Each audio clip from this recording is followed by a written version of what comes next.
of the earth and its ecosystem is such. So a top management vision is definitely one of the key driving factors. So having covered internal factors, we see here there are a huge number of external factors, right from regulatory requirements to public expectations from you as an organization to consumer demand, where consumers are willing to pay higher for sustainable produce or responsible produce, to investor requirements.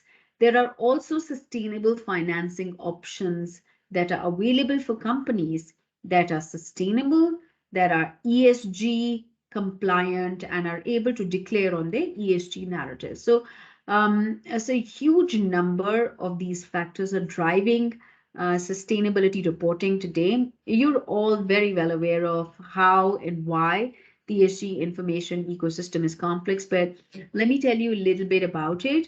We have this raw operational data that you see here, and typically when we talk to sustainability managers, sustainability heads, they talk about the veracity of data coming in from 14 to 15 different teams, whether it is the labor relations, whether it is the IT and security team, the administration department, the energy efficiency teams, the plants or the manufacturing sites, or it is the procurement divisions, so on and so forth. There are typically different 10 to 15 different teams giving in the data to the sustainability teams.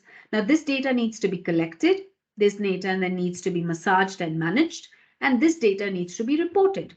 This reporting needs to happen across different frameworks, whether from TCFD, CDP, GRI, like in the case of the discussion today, BRSR, or in the case of Indian organizations earlier where BRR reporting was in focus. So you need to produce and format this raw operational data in formats in accordance with a certain framework. Once you do that and create a top level view, create a detailed insight view, you're able to then publish it on your websites, in legal filings, shareholder reports, and other public information sources. So there are a lot of consumers of this information as well, and therefore validity and sanctity of the data in is also very important. And that's why we are trying to decode this ESG information ecosystem, which in itself is complex by sheer virtue of the fact that we are mapping 500 plus different metrics. So what are the key pain points that need to be addressed by the ESG and sustainability solutions? And this feedback has come to us from sustainability heads, from sustainability managers, a lot of the populace like yourself, in speaking to them, saying we are currently doing manual processes. I'm sure a lot of you will subscribe to it, that data is being collected through Excel spreadsheets, it's in documents, it's in PDF forms or different places. It's not digitized, it's not central. Every team is trying to collect different type of data in different spreadsheets and formats, which means that a lot of times this data renders itself to be inconsistent. It is changing constantly with the environment also. So there's changing environment that's layering on this complexity of data. And there's a lot of data that's being collected even though it doesn't need to be collected, right? So those data findings do not translate into actual findings for users like yourself. And marketing team is a different priority than the investment team, which is a different priority than a finance team. So, everyone's coming to a sustainability manager and requiring a different kind of a report or a dashboard to be produced for the purpose of sustainability. And on top of that, a lot of organizations have only jumped on the bandwagon in the last 2 years, which means that there is a lot of absence of usable historical data present for organizations. And of course, the cost, there is a certain cost associated with having a sustainability solution. All of you are trying to find the ROI for a sustainability solution, for saying that this solution is going to render into operational efficiency better through digitization of our ESG narrative. So all of these are pain points that need to be addressed. If you're not thinking about them, it's possibly time to think about these pain points as well. So just to give you a quick flavor of how the ESG reporting landscape has evolved in India right from 2009 when the National Voluntary Guidelines were started up to the time now when a committee at SEBI has been established and BRSR is being subscribed for the top 2,000 companies in India. So we had this entire journey subscribed here, where in 2015 extension for the BRR was mandated for top 500 listed companies of India. Then we had the integrated reported coming in. In 2019, we had the NGRBC that was established and which said that by 2019, the extension of the BRR itself to the top 1,000 listed companies needs to happen. But in 2021, a change happened where the BRSR standards were established, saying now companies that are listing in India, large companies, about 2,000 different companies, will have to report according to the business report responsibility and sustainability reporting standards. And in 2022, which is where we are today, the SEBI has also constituted an advisory committee just for the ESG reporting landscape and how to make it simpler and what would extension look like for the next set of companies. So in a quick nutshell, this is our journey from 2009 to 2022 for the ESG reporting and climate change in India. Now, I'll hand this over to Vasu, and Vasudev is going to talk about the next two tenets, right from helping you decode sustainability in terms of the BRSR report and the top 5 initiatives to be considered for Indian businesses. Vasu, over to you. Yeah, thanks, Suchi. So let me share my screen. I hope it's visible. So thanks for covering why ESG is important in India, then what are the pain points that majority of organizations are facing, and the journey of ESG or sustainability reporting, particularly from Indian perspective. So now, when we look at BRSR, which is Business Responsibility and Sustainability Report, so recently in May 2021, SEBI brought this initiative, which was basically to ensure that all the investors and other stakeholders get access to standardized disclosures. When we say standardized disclosure, so it will help all these stakeholders to enable the comparability between sectors, between companies, and across the time. So that way there is a comparability available across different parameters for all the organizations and for all the stakeholders. And at the same time, it provides a single source for all the non-financial disclosures in India. So currently it is one of the mandatory requirements, and it contains all the disclosures that companies need to make around responsible business practices. So it also enables companies to engage more meaningfully with their stakeholders. And that's one of the important point of moving from BRR to BRSR, because it encourages the companies to look beyond just financial information, but it also asks companies to focus on social and environmental impact. So that way, the entire ESG umbrella is covered through the BRSR reporting.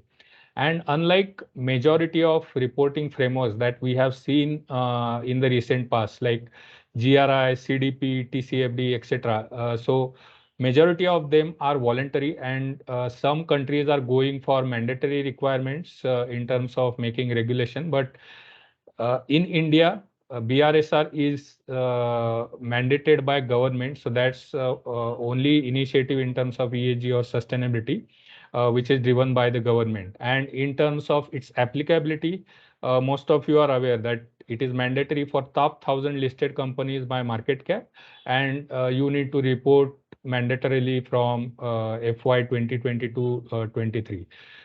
At the same time, there is an anticipation that BRSR might be mandated in future for companies which are beyond this top 1,000. So companies who are starting their journey in sustainability, or even those who are not falling under this top 1,000, they also need to consider reporting at least from BRSR light version, if not the BRSR comprehensive version, because in future it is definitely anticipated that the scope will be expanded to more companies and even for the unlisted companies.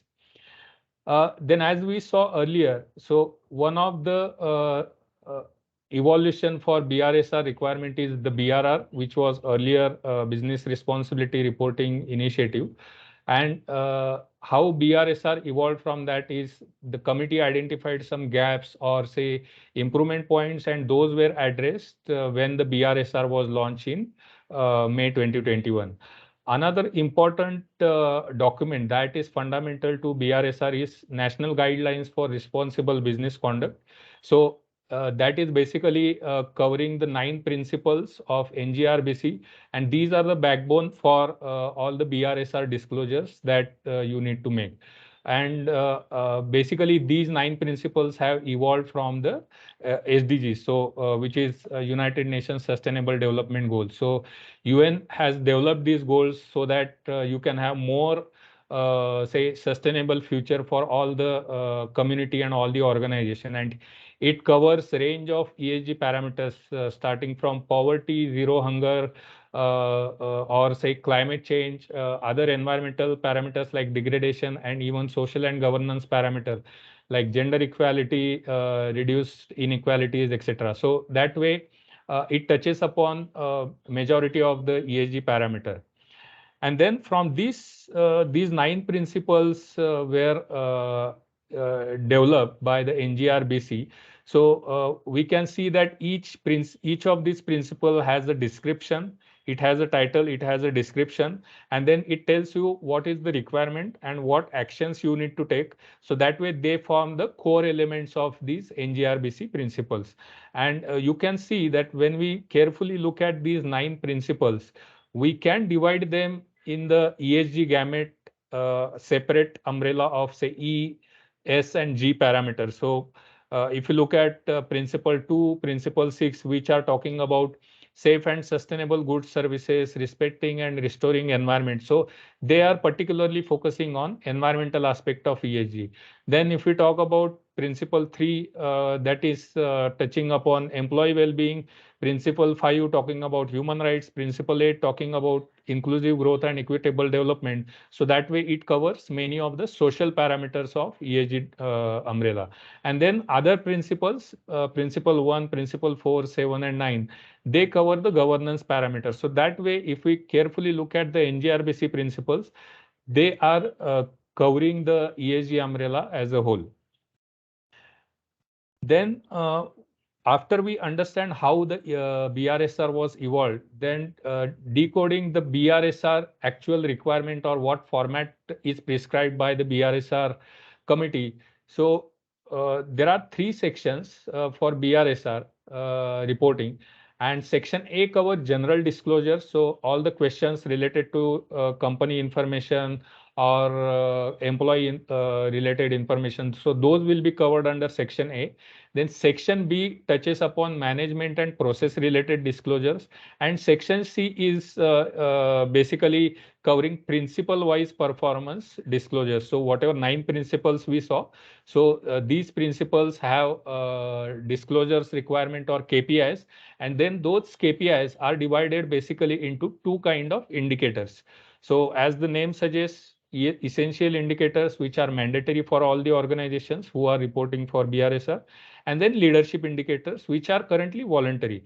But at the same time, what we feel is all the organizations, at least top listed companies, and beyond those who are say leading the sustainability agenda, they should be focusing, or they should be we encourage them to go for leadership indicators as well, and not just focus on essential indicators. It's not just because it's good to do and showing the stakeholders that we are going beyond compliance and not just restricting our disclosures to compliance requirement, but it will as a part of SEBI committee, which is developed by SEBI in 2022. So one of their tasks is to have country specific disclosures in place if current BRSR reporting practice needs some improvement. And another point is they will also have a look at these leadership indicators and see which leadership indicators needs to be moved to essential indicator bucket. So that way you will be future ready if you start reporting on leadership indicators from starting phase itself, and that way you can stay in the forefront of your ESG reporting journey. Then talking about the three sections in detail. So as I mentioned earlier, general disclosures in section A cover questions related to company details, your products, services, operations, employee details, geographies, etc. Then it will ask you questions about CSR, transparency, and company disclosure. So that way it covers holistic information about company and its setup and its products, etc. Then in section B, it covers management and processes. So this section basically helps companies to demonstrate the structures, policies, or processes that they have put in place for ESG parameters and how they are tracking and managing those performance in terms of the NGRBC principles and the core elements of those principles. So you will have to disclose information on policies and management processes around ESG, governance, leadership, and oversight around ESG related practices, and then stakeholder engagement related management and processes. Then lastly, section C, which covers principle-wise performance disclosure. So this is basically where many organizations are focusing in terms of data collection, data reporting, and displaying the data in the form of sustainability report or on their website.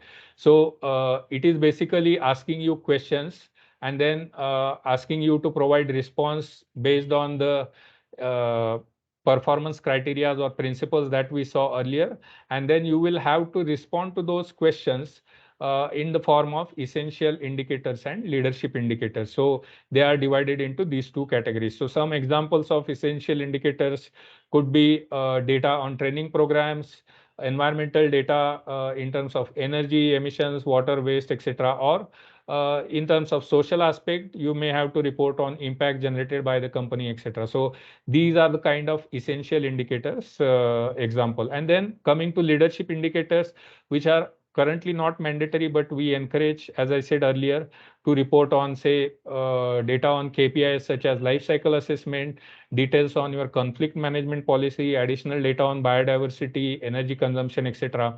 And particularly on emissions, which is focusing on scope 3 emissions and supply chain disclosures. So as I mentioned earlier, although these are not mandatory at this point of time, but you would have seen from the push that is happening, especially from all your stakeholders, that people are pushing you to report on your scope 3 emissions. People are forcing you to include your supply chain in the sustainability journey. And that way, it is always helpful for you to also focus on leadership indicators in addition to essential indicators.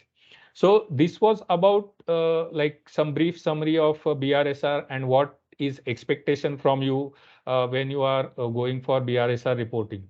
Then, in addition to this reporting journey, talking about the pain points that Indian industry or companies, other industries or companies are facing. So let's talk about what are the top 5 initiatives based on the 5 pain points that we have seen earlier.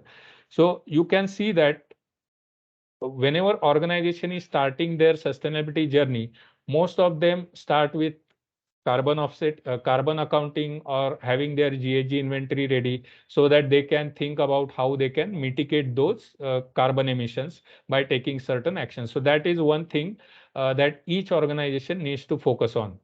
Then second is obviously ESG reporting and analysis, because that is the mandatory requirement, and that's why we are focusing on BRSR disclosures also. So that is another thing that all the companies need to focus on. Then third thing is supplier assessment. So as I mentioned, all your investors and stakeholders want you to focus on your supplier performance, and at the same time they want you to focus on uh, supply chain that is following sustainable practices. So you need to do assessment of your supply chain in terms of emissions, human right, or other social and governance parameter.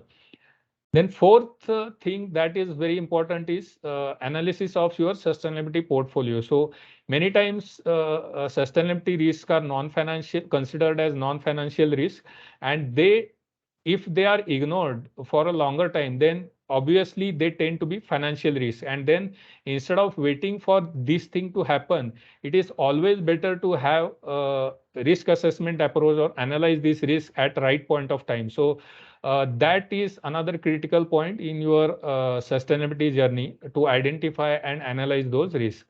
And the fifth point is technology intervention in terms of your sustainability journey adoption. So you would have heard of adoption of technologies such as artificial intelligence, machine learning, in order to help you to bring your sustainability agenda forward. So that way you can forecast your emission, forecast your different parameters of ESG based on your historical data. So these five initiative, I think we feel that if you follow these five initiative, I think you are definitely going to cover 70 to 80% of your ESG journey, unless there are any specific requirements that your organization or your sector may have. Then after we understood the BRSR requirement and the initiatives that we need to focus on, then how do we start with that? So as I mentioned, one of the initiatives is technology intervention, and that's where I think we should be talking about digital platform that are available to help you on these five initiatives. So let's just spend some time on focusing on the solution that we have. So at ECA we have a sustainability or ESG reporting solution. So it's basically a cloud-based offering which helps you to enable your ESG reporting and tracking across not just BRSR but multiple standards and frameworks. So we seamlessly integrate your different sustainability standards and frameworks in one template. So that's where the power of our sustainability solution comes from.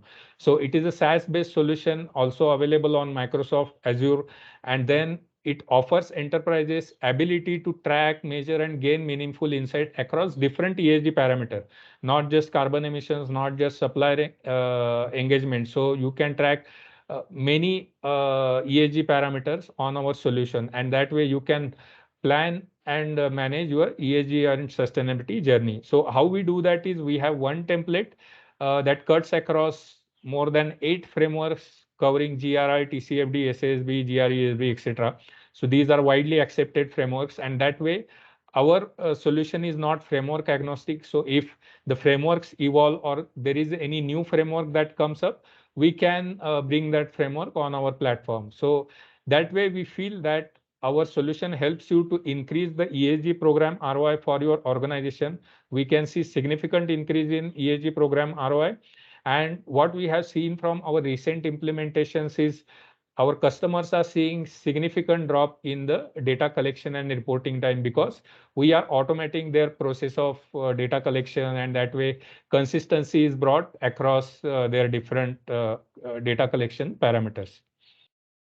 Then some of the product capabilities that we would like to highlight is you can collect the data, which is the primary focus of many organizations, and that's where the key pain points are, because you have to collect data from different systems, different organizations within your company, different functions within your company, and from disparate systems. So ECA's platform allows you to bring data from different systems, from different types of connectors. We have out-of-the-box connector that can integrate with your automated systems, and you can also bring your data from Excel files if you are tracking currently your data in Excel spreadsheet.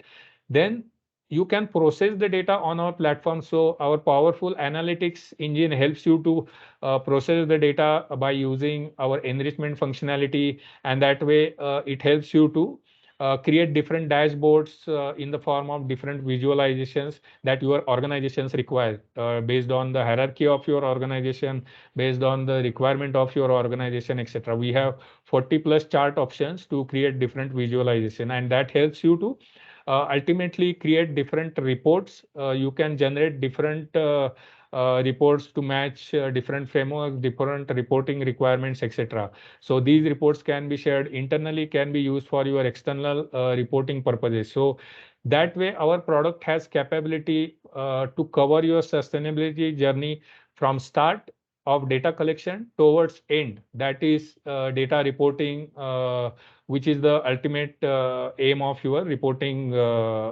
practice.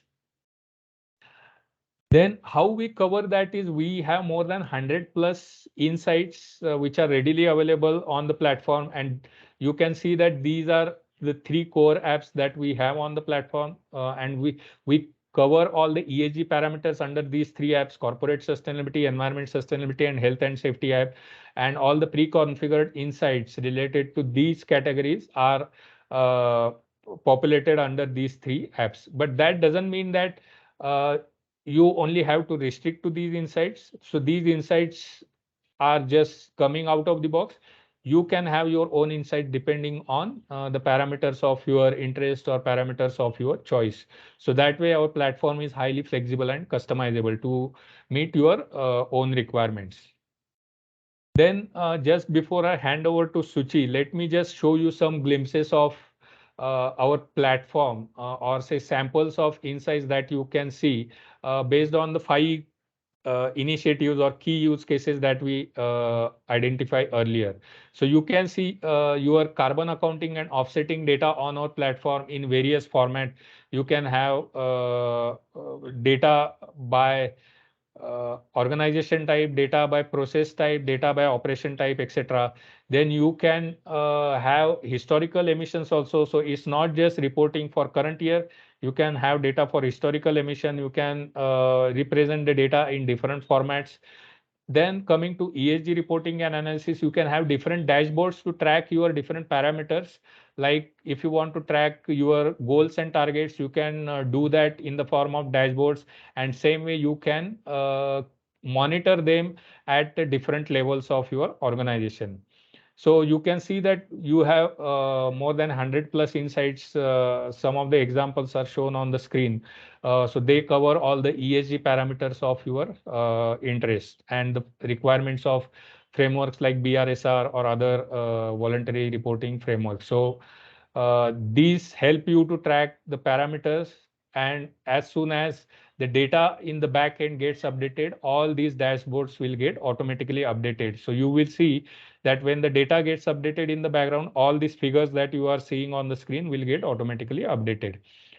Then you can see supplier assessment also on our platform. So you can compare different suppliers on different parameters. So you can see that here we have different supplier comparison for different parameters, and that way it helps you to make your decision making better in terms of selection of suppliers or rejection of suppliers. So that question is answered using supplier assessment tool. Then you can also set triggers for limit violations or parameter violations, so that you are not facing any penalties on account of exceeding any limits or parameters. So that functionality is also available on our platform.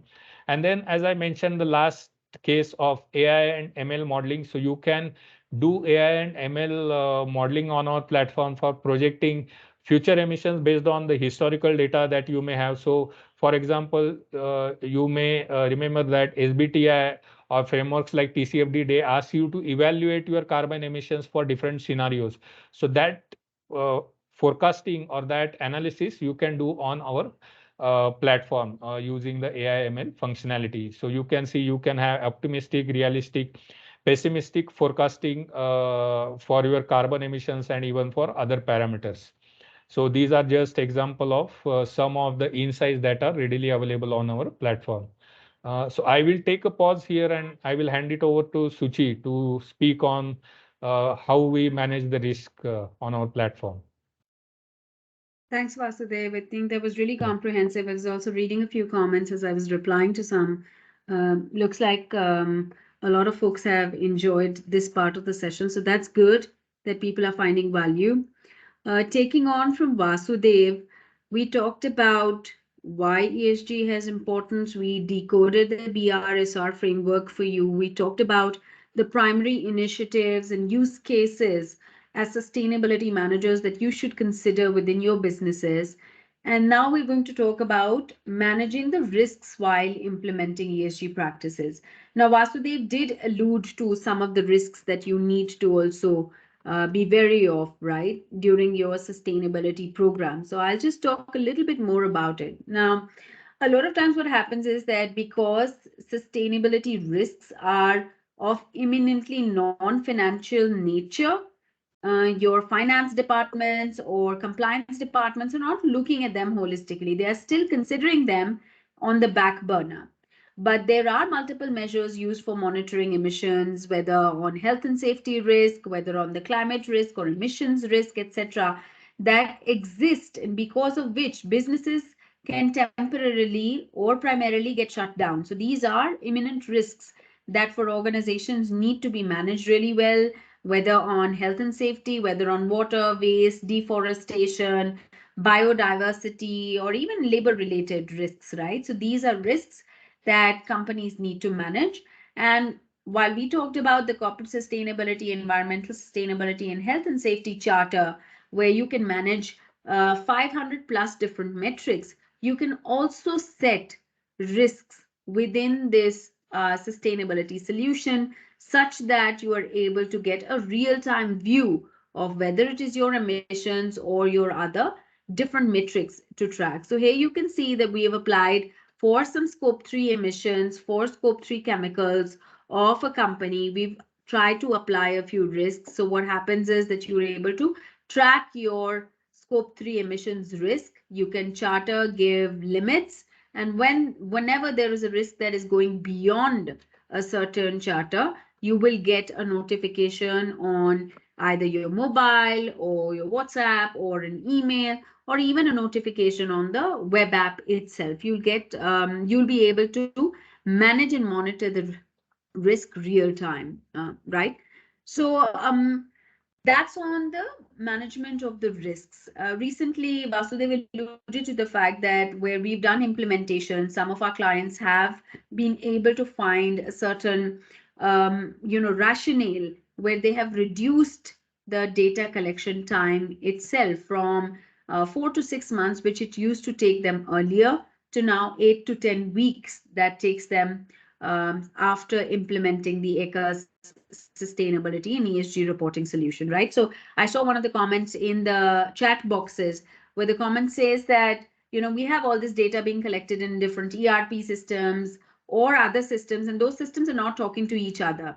This is exactly the problem that our client, Precious Shipping, which is a very large corporation, shipping corporation, publicly listed, based out of Thailand. They had a similar problem. They had carbon accounting or footprinting data in a different system. They had scope 3 emissions that they were not yet starting to collect. They had information with regards to labor data and corporate diversity in different systems. And none of the systems talk to each other. They are maintained by different teams and they are not talking to each other. So how do we bring data together to craft an ESG narrative such that I can tell my investors, I can tell my shareholders, I can tell the bank that if I am ESG compliant, can you give me more green finance? So that was the business case with them. We did an implementation for the data reporting on GRI, TCFD, CDP, and SDG frameworks. They're a Thai company, so they don't have BRSR. But all these frameworks were done through our solution. About 100 plus different metrics were tracked through our solution, and they were all done in less than 10 weeks from start to finish, where we also produced an automated version of an integrated report for Precious Shipping Corporation. Now that report they can submit to shareholders, investors, banks, etc. So from 4 or 5 months, which was their time to collect data and manage data and finally report data by creating an automated report, the time got reduced to about 10 weeks. So I believe the key takeaways from our session today would be starting from the superficial view, the high bird's eye view of why ESG has become a focus area in India. Why is the ESG information ecosystem complex? What are the modalities of it? Different components of the use cases that a company should be mindful of when looking at sustainability as a consideration, right from carbon accounting, ESG reporting, supplier assessment, sustainability risk analysis, as well as the what if and scenario analysis for pessimistic, optimistic, and realistic carbon net zero scenarios, and how can we at ECA help you in this journey should you want to embark on this journey. So I hope you found this session useful. And now we are open to Q&A. So please use the Q&A section at the bottom of your screen to post questions. Over to you guys. Thank you, Shuchi. Thank you, Vasudev. Thank you so much. We had a few questions in the chat box, but I believe you and Vasu have already answered them. So, everyone, if you have any question or query, you can either post the same in the chat box or simply raise your hands and I'll allow mic access to you and ask your query.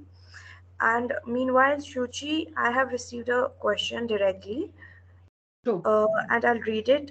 We are a food manufacturing company spread across 15 warehouses and 4 plants across 3 different states. The data is collected by our central team in Excel sheets.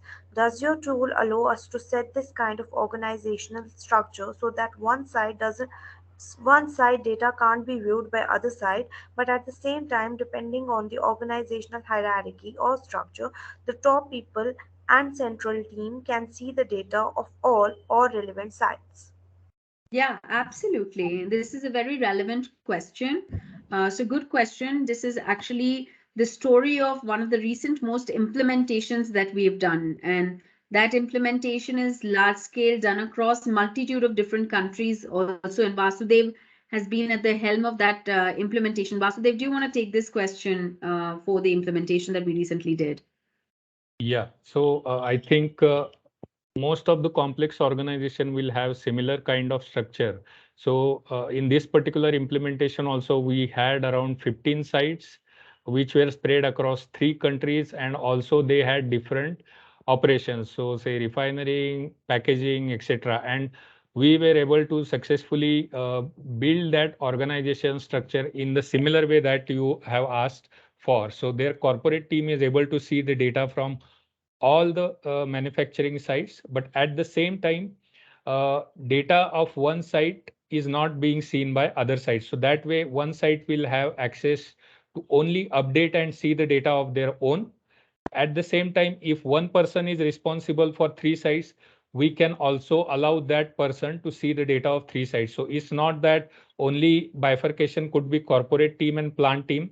You can have one person to be responsible for 3 to 4 sites, and then there is another person who is responsible for another 4, 5 sites, or there are 15 people responsible for 15 separate sites. So all the structures or organization hierarchy can be built using our security and permissions feature, because we can create different roles, and one role can be allowed to different people also. So that way we can have these restrictions for users and sites, etc. So we have that ability to replicate that kind of structure on the platform.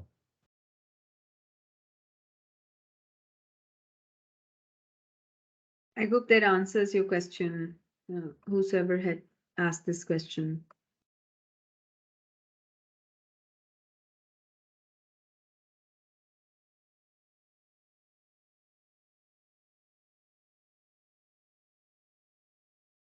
Barine, over to you. Yeah. So we have another question. Can the users create their own dashboards based on their own requirements, or only out of the box dashboard shall be available for the users? Shall I take Vasu, that, go ahead. Shuchi? Yeah. Yes, go ahead. So, as I mentioned earlier, so our platform is highly flexible and highly customizable. So that way, we don't restrict the organization or users to whatever we are providing as a part of implementation. They are free to create all the say new dashboards, new insights, new data views. They can create new collection template also once the implementation is over and they are taking care of their own sustainability reporting requirements. So to answer to your question, yes, we allow users to create their own dashboards, and that's what the beauty of our platform. Because of the flexibility and customizability, we can allow all our organizations and users to bring in their own disclosure dashboards. So I hope that answers your question. Yeah, thank you, Shuchi and Vasudev, for your time and presentation. I don't think we have any other question in the chat box. I can't see any other question. So I would like to thank you and Shuchi for the time and for this informative session, as well as I want to thank everyone who joined this session. I hope you all had a productive session. Have a great day ahead. Thanks, everyone. Thank you. Thanks, Thanks, everyone. everyone. Have a good day.